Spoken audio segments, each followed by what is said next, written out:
everybody, I hope you're all very well. Bamboo Betty here with Begonia Coconut, my delightful daughter. A little bit different start today. It's been quite a week, oh lord, but it's over now and we are celebrating in the garden by dining al fresco. That's mine though. That's yours though.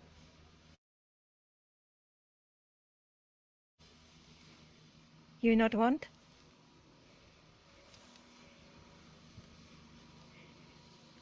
Oh, a lovely bit of drilling. Yes, one, maybe not.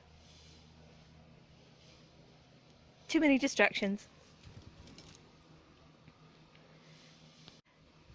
So as it says on my calling card, cats, plants, snacks and knickknacks is my game, and I've got a lot of knickknacks to show you because I just had one of the most stressful weeks of my life and also the best result of my life. That's the only way you can get through the stressful bits, isn't it? Because with the payoff, well, sometimes it's not a payoff, but when it does pay off, a little buffet party. I mentioned last week that I had my car's tax, MOT and insurance to do, and it was a complete nightmare.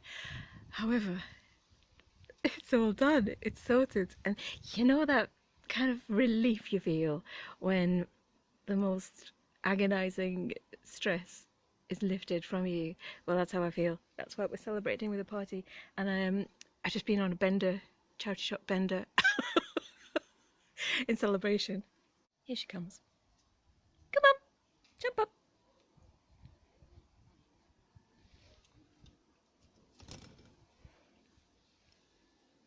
Oh, she's going to have a little bit of an explorer, I think. This is her second bowl. She's had some inside, so she probably doesn't want that. But look, I got these for her because she hasn't got any top teeth. And her food gets sort of pushed off the plate when she's trying to get it in her chops. So I thought they were a good shape. Got those in a charity shop. They were new. I don't know. I think they're Jamie Oliver. Pound. Cost a pound. My snacks are beetroot balls, vegetable falafel, carrots, crackers, dips, Tex-Mex dips. That's my pudding. And pink crocodile prawn cocktail flavour snacks. I didn't check if they were vegetarian. Calm down. Yeah, they're absolutely fine. So, a very strange thing happened to me because of the stress of the car, and it was quite an experience. I developed something called Phantosmia. I think that's how you pronounce it. Phantom smells. It's not the first time my brain's done weird things like that. It's done things with taste and my ears before. But this was a new one. This is snout. And I woke up one morning last week and I could smell really strong cigarette butts. And I thought, oh God, who's smoking? Because the doors were open. It was the first warm day. I thought, oh no, I've got to sit and sniff this all day. And then it just went on and on and on. And then I could smell it in other rooms. And I thought, hang on a minute. That's not someone. That's me. So yeah, so I googled it. It turns out it's phantom smells. Phantosmia. Phantosmia. I like the sound of it. And to be honest, I didn't really mind that much because it was sort of a bit like being haunted by Columbo. It was like he was in the room.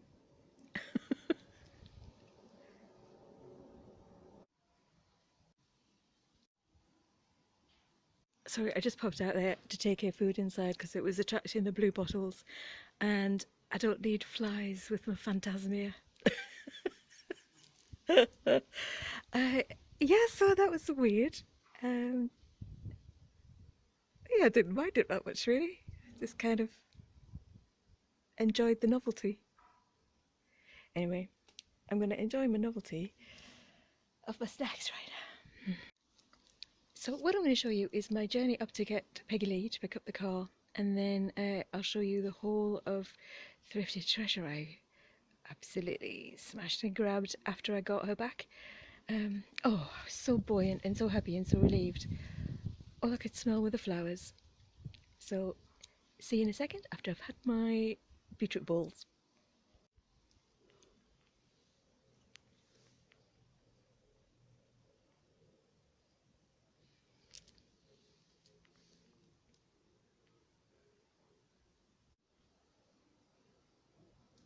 I'm walking up to get Peggy Lee, and obviously I had to stop on the way up past the post office to get a little sweetener for the journey, and look what I found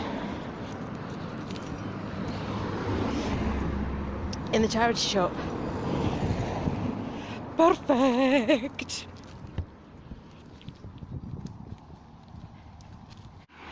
Okay, and next is the in-post shopping vending machine. I just can't get my head around modern life, I swear to God. I'm getting there, but look, it's literally a vending machine, and you just stuff your thing in there and off it goes. Oh, so one in, one out, okay. Wish me luck. Always full. Okay. That was nice. I'd just been stopped by a lady to tell me that she saw my necklace walking up the road towards her from about 500 yards, and she loves it. She thinks it's fabulous. And I said, thanks very much, so do I. I'll show you what it is when I get home. Do you know, I just want to say it's in the shade now, but it's a glorious sunny day and it's just so welcome. But they've planted sort of like little wildflower sections on the side of the road. I'm a little bit out of breath, and it's gorgeous, and there's a particular smell from cut grass and foliage on English roads that just reminds me of the 70s. It's so unique. It's just something about the temperature, the ground, the atmosphere. Do you know what I mean? It's just one of the really lovely things about England.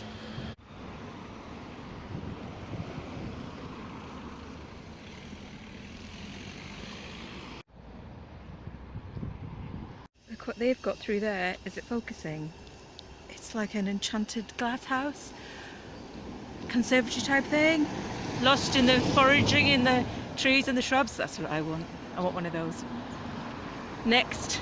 Oh, Begonia would love it. I've just realised, look, it's like my garden.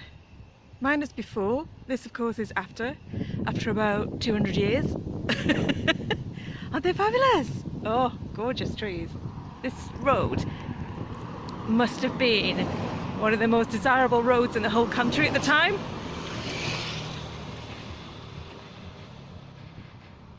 Architecture and the trees are just spectacular. The mansions, crazy, fabulous.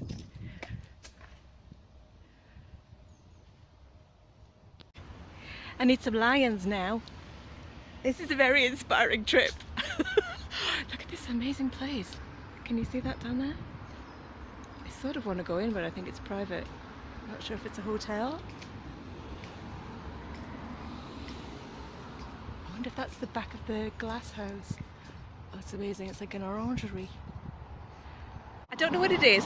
I look very friendly, so people often sort of speak to me and ask me for directions, no matter where I am in the world. And it's just happened again. A little man in green just asked me if I was local. And I thought, if he was in blue, I'd say, no, don't talk to me. I don't want your broadband. But he was in green, so I thought, oh, he's obviously something to do with the trees. And he was a tree surgeon, and he was looking for number 46. And I said, oh love, no. I'm so not local. I'm so far from home. But we seemed to find number 46 together. A little Geordie bird.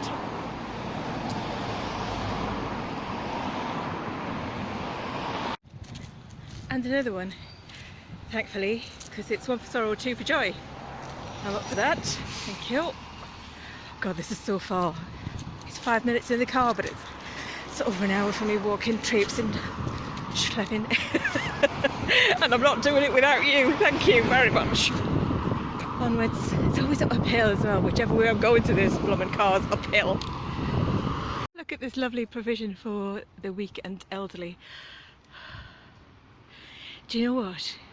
In the years I've lived here, which to be fair is not that many, I have never seen a single soul on one of those machines. If this was Hong Kong or any other country, there'd be a crowd of people playing chess and doing light exercise. But no, this is England, and you see those trees? It's full of murderers. Lovely bit of rewilding. That's gorgeous. these little fellas, their fluffy hats.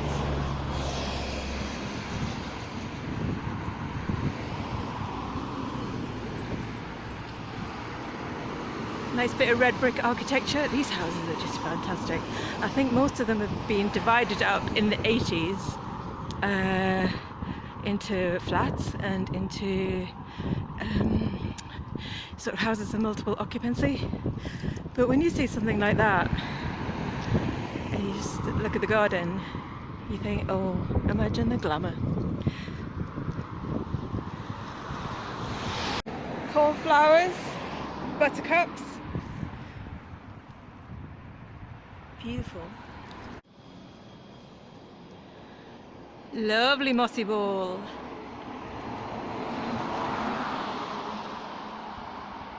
The 6th, that's a week away.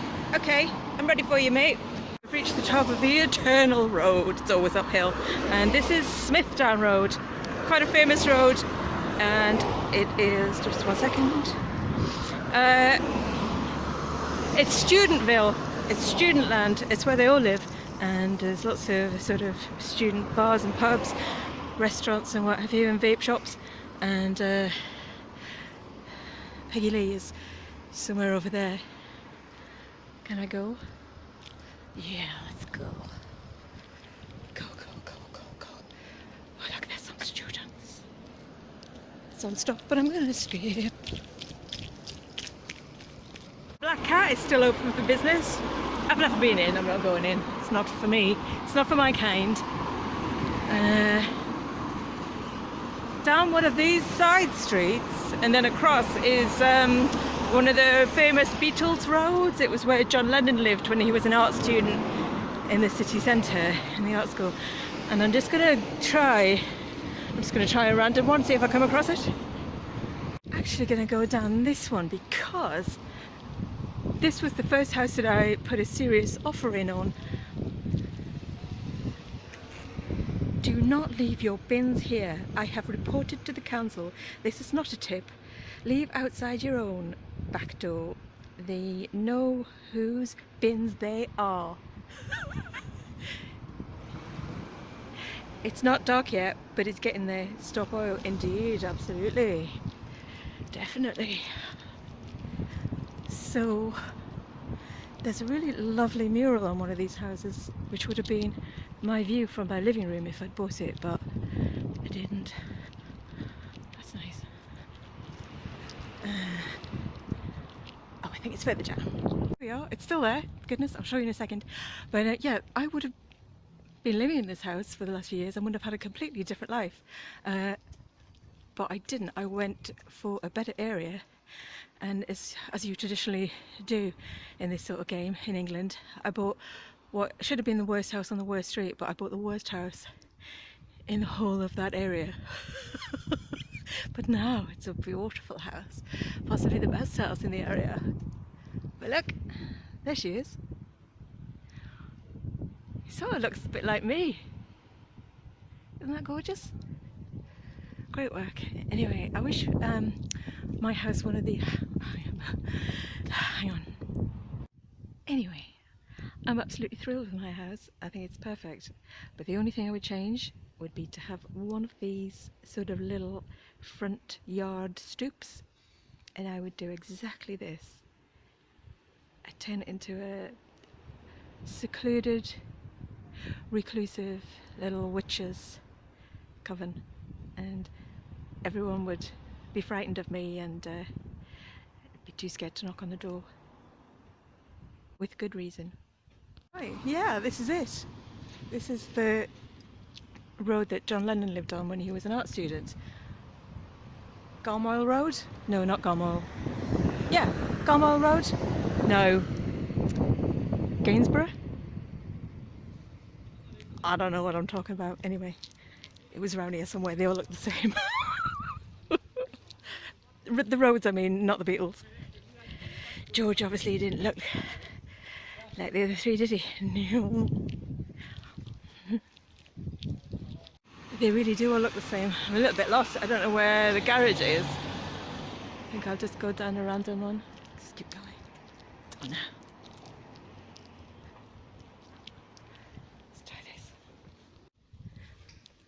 Happy birthday. 11 today.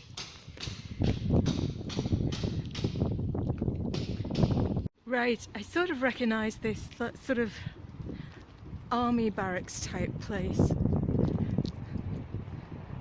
And the cow, the Liverpool cow, Gainsborough House. Gainsborough is the road. Gainsborough is the road. Yeah. Yeah. Okay. I'm coming, Peggy Lee. Won't be long. Okay, Gainsborough is the road I believe that John Lennon lived on. Got there in the end. Still might be wrong, but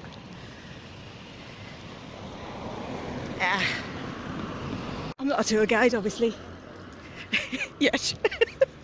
An idea. That's a nice little sideline hustle. I could set up a tour company called Complete Pack of Lies. None of this is true. Follow me. Market is where Winston Churchill was born. This church here is where Cilla Black invented Wi-Fi. Thanks, Cilla. Without you, I'd be nothing. Hey, Peggy. Oh, Peggy. I'm in it. Thank God. Oh, I don't want to go through that again. Picnic table? Check. MOT pass? Check. Kitty cats? Full of thrifted treasure? Check. Beach game? Check. Oh my God. Let's go.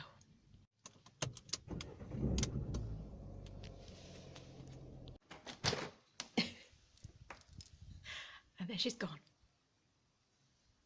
Right then, all fed and watered and relaxed, let's start the haul.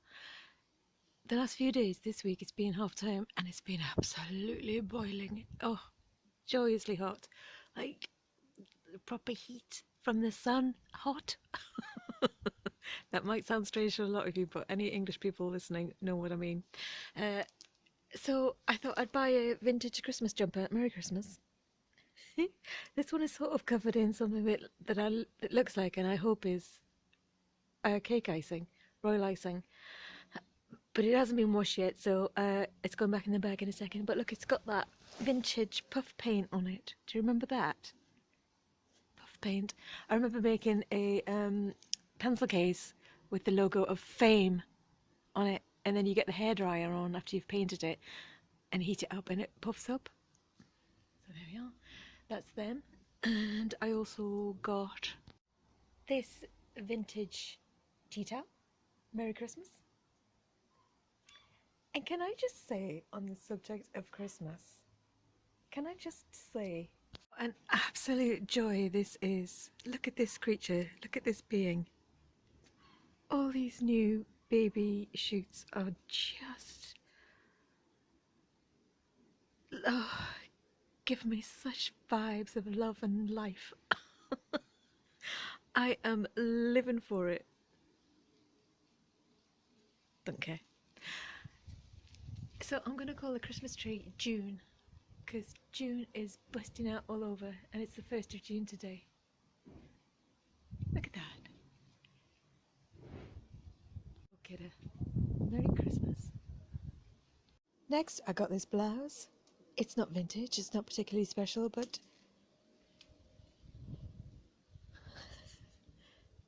because. And this is the necklace the lady stopped me in the street to comment on. Isn't it fabulous? Now I see why she liked it so much. I did choose a necklace very carefully today to try and uplift the mood. And, well, it's good.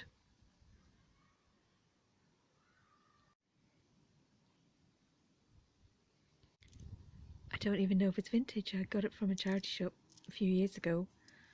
It wasn't very much, probably about £2 or £3, maybe even £1.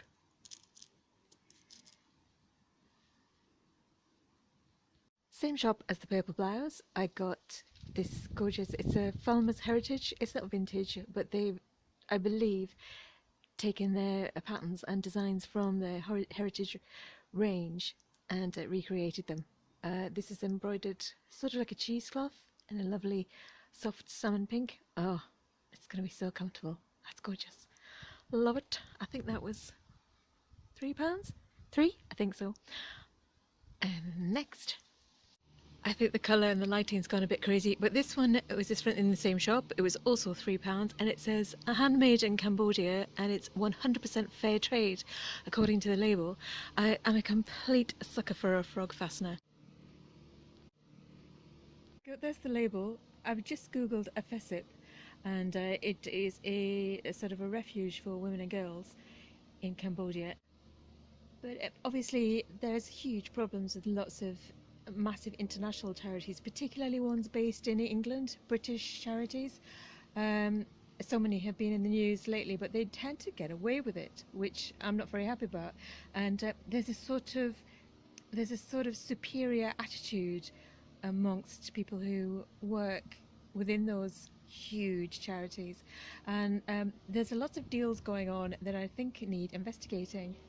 I am suspicious of, I don't know if it's true, I'm not going to name any of the charities, but I'm suspicious that they are making financial deals with huge companies that use child and women slave labour, and using that stock, which is new stock, and giving the companies a percentage of the sales, because the charity shops are flooded with a particular brand of new clothes, and they're not the only brand. I feel a little bit of an investigation going on, but I know from the past when I've inquired, when I've been volunteering in certain charities, the minute you ask certain questions, you are booted out the door without any airs and graces. Woof! Out! Get out! How dare you! So let's watch this space. If you know anything, drop me a line privately if you like. I did take on Monsanto in my 20s, single-handedly undercover, and I did win. So I'm kind of up for it, to be honest. A little bit revved up for a bit of a fight. So yeah. Let's see what I can find out. Okay, so this next thing, this is what I'm talking about. What do you think? Wowza, isn't it absolutely stunning? Now, my issue is certainly not with the bag. The bag is fantastic. My issue is with the culture within the charity shop that I bought it.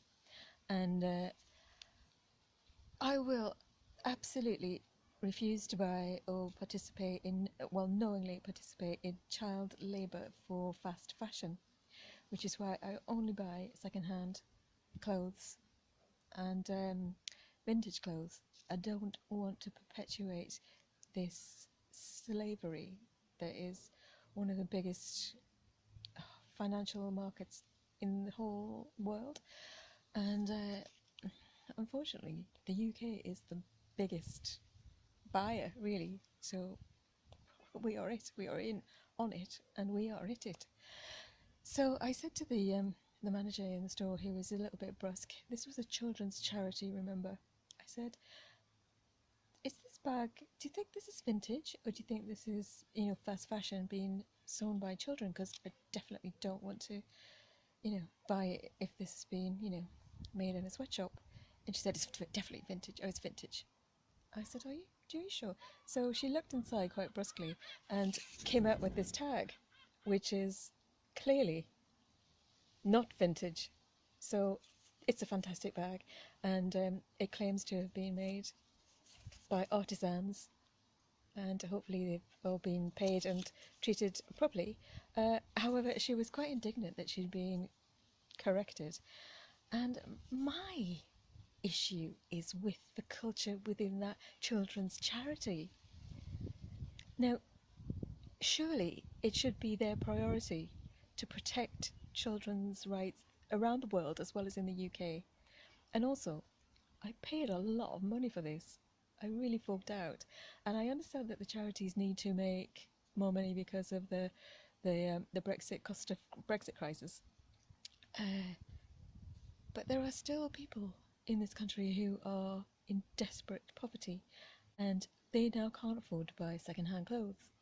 They are, absolutely on their downers through no fault of their own, because they're children, and they've been priced out of the second-hand charity market run by a... You get me. I know this is a feel-good vlog, but I'm just, you know, this really matters to me, and I think it probably matters to you too. So the bag itself I paid up for, and it's absolutely exquisite, and let's just talk about that from now on. So it is hand embroidered peacock with beads and sort of like a gold coiled thread.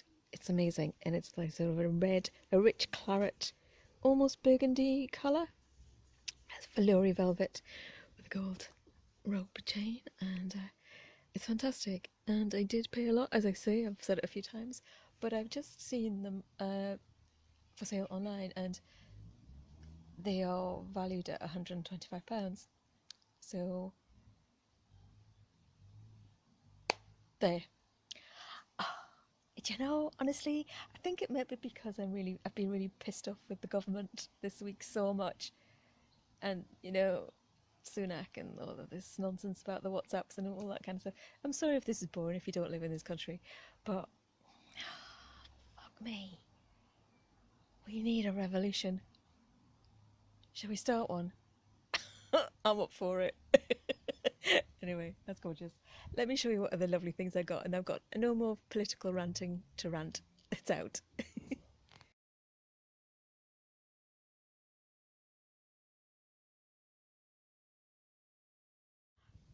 Fabulous vintage brushed cotton 1970s pink flower power sheet.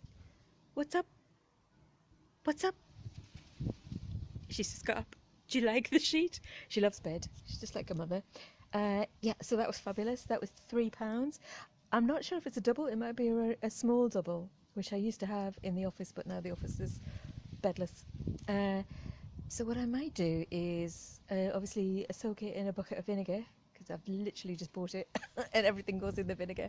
And then when I've washed it, measure it, see if it'll fit the double, and then look forward to winter, because ooh, brush cotton sheets. And I think it's cotton. Fabulous, funkadelic. It smells fresher and cleaner than anything else I've ever washed. So you could even fall asleep on it now. It'll never be that clean again. Vintage plastic box. I only bought it because I'd picked it up 4 times and no one else had bought it in weeks. It is cracked, it's broken, but what I might do is fill it with vintage jewellery beads and sell it as a lot and use that as like the box. So I might do that. And it's that blue plastic stuff. 60s, 70s, 60s I think. Made in England, probably 60s, yeah. It's got a little cameo on the top. There's nothing in it. There you go, but the hinges are really strong. That's good. So beads, brooches, yum. Got in that shop 2 vintage posters. They're not in mint condition. They do have crease marks. I got, oops, Lenny Kravitz, double-sided. There he is in a lovely shaggy sheepskin coat. And vintage Debbie Harry a Blondie in a Andy Warhol bad t-shirt. So that one is in better condition because it's folded and the creases are luckily on the other side. So that's good. Let me show you her shoes. Comfy. I reckon they're Gucci. Margot Robbie and Malala. They're not old. 21. Yeah, July 21. August. This I bought because I picked it up 5 times over the weeks in the charity shop and no one else was buying it. And it's sort of like an octopus flagon carafe type thing. I don't know if it's a vase or a bottle if it had a drink in it, but there's nothing on the, no markings, and it's got some age on the bottom. So that's my rule. If I've picked it up 4 times or more, it's mine. So I bought it. I think it was £3. There you go.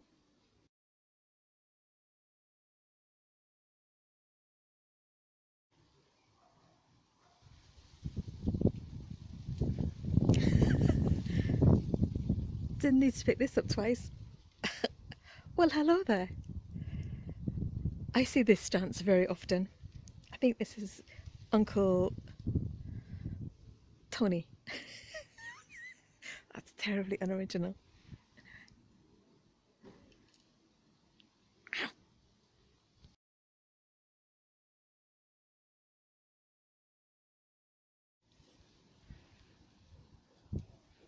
Peggy.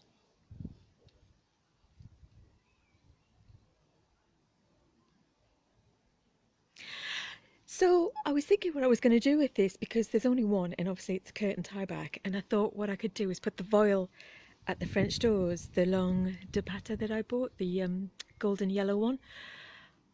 But she really loves to stare out of the French doors day and night, and that would obstruct her views. So I remembered on the way up the hill to get the car, Peggy Lee, inspired by just having one of these, that I've got an original beaded curtain from the 1970s that I got from a charity shop probably mid-lockdown, and it's still in the bag, and I never really knew what to do with it or where to put it. I thought about putting it in the French doors, but didn't want to be sort of every time I go in and out for snacks and sweets and what have you. But now, solution, fabulous. So that'll go in there and she'll still be able to gaze out. And finally,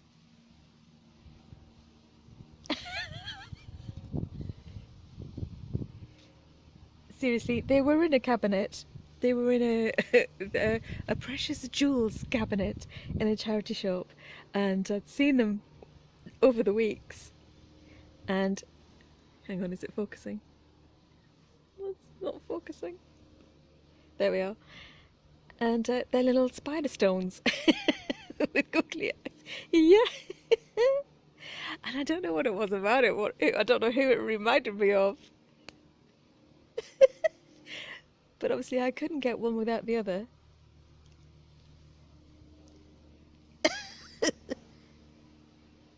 Begonia. Oh, good girl, I love you. I love you too. So that's it. Thank you ever so much for listening and watching and during my ranting. You know, honestly, up the revolution. So, if you haven't subscribed, oh, go on. I'd love to get to 300.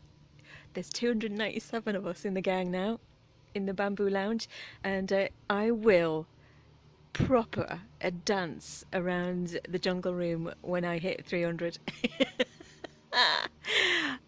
So yeah, thanks ever so much for watching. Have a fantastic week. Hope you find some lovely treasures, and take care.